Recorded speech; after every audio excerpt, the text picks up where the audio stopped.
Hello, this is Attorney Pendergraft of the Pendergraft firm, and this video is the law on required language for lease option contracts in Maryland, and that is Maryland Real Property Code Section 8-202, which I have pulled up on the screen. I have a link to this, the exact page that I'm looking at on. I'll put that in the description so you guys can follow along. The only difference is that, as you can see, my version is color coded, but that's I color coded it myself because it makes it easier for me to follow along. But um, that said, when you look it up, these nice color coded sections won't be there. I kind of sectioned it out myself. The law doesn't come like that. And let's see, a few caveats. Caveat number one: though I'm an attorney, I'm not your attorney. This is legal information. This is not legal advice. And caveat number two: today's date is October 27, 2019, and the law changes. So by the time you look at this, it may be out of date. The law may have changed. So that's it. So let's get into it. So let's start with this blood orange section here, 8-202A. Let's get into it. So for the purpose of this section, a lease option agreement means any clause in a lease agreement or separate document that confers on the tenant some power, either qualified or unqualified, to purchase the landlord's interest in the property. So what that's saying is what a lease option agreement is. So if there's any form of let's say rent to buy, or you may call it a rent to buy contract, or you may call it a lease option. If there's anything that makes it so that it can be construed that the tenant has a right to purchase the property, at least for this purposes, it's considered a lease option agreement. So again, so you want to make sure that essentially that you don't accidentally create lease option agreements when you don't intend to. So that is the yeah. So when you don't intend to, essentially. So you want to make sure that because even the slightest language makes it a lease option agreement, and then this law applies. So don't accidentally make lease options if you don't intend to.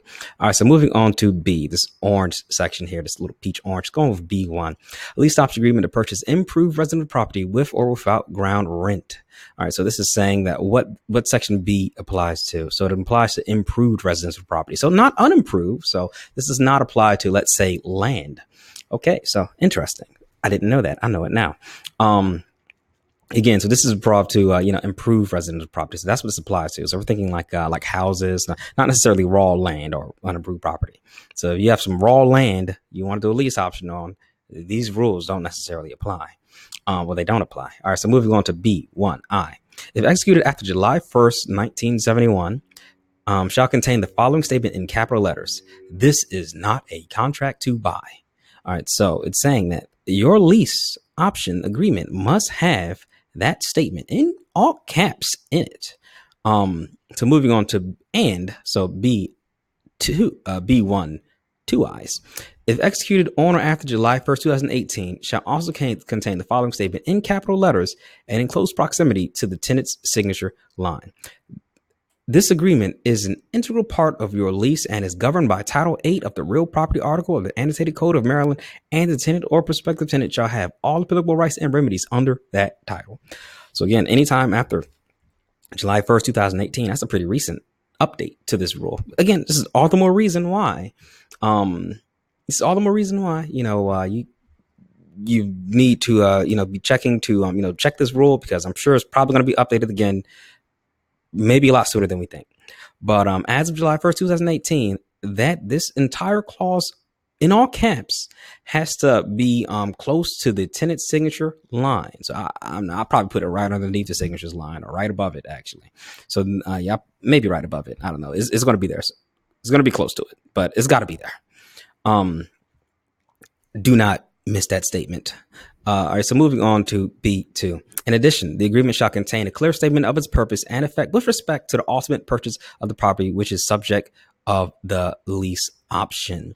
So your agreement has to be clear, essentially. It has to be very clear. It has to be very clear what this lease option is doing.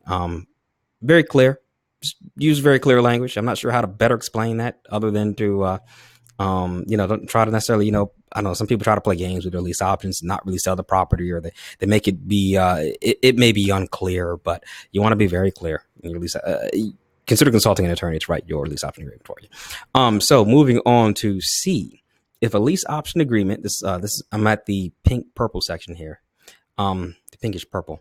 If a lease option agreement fails to comply with subsection B of this section and is otherwise enforceable, the lease option agreement, or both, may be voided at the option of the party that did not draft the lease option agreement. So that's usually the tenant, by the way, and maybe the landlord for whatever reason. If landlords are letting tenants draft leases, the party that did not draft the lease, that did not draft the contract, they can not only can they void the lease option, but they can avoid the lease as well. So if you do a lease option agreement, then you're missing, the stuff on B in orange.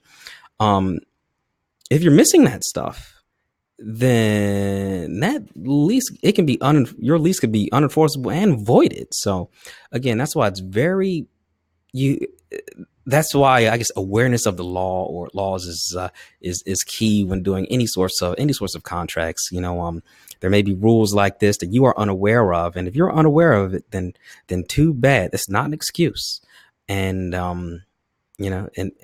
that's not an excuse, and you can be, and it can be, your ignorance will be held against you, or it can be held against you. So, definitely consider consulting with an attorney if you need a lease option agreement. So that's it. So thanks for watching. And if you have any, you want to contact an attorney, my contact information is in the description below. And yeah, that's it. Alrighty, take care.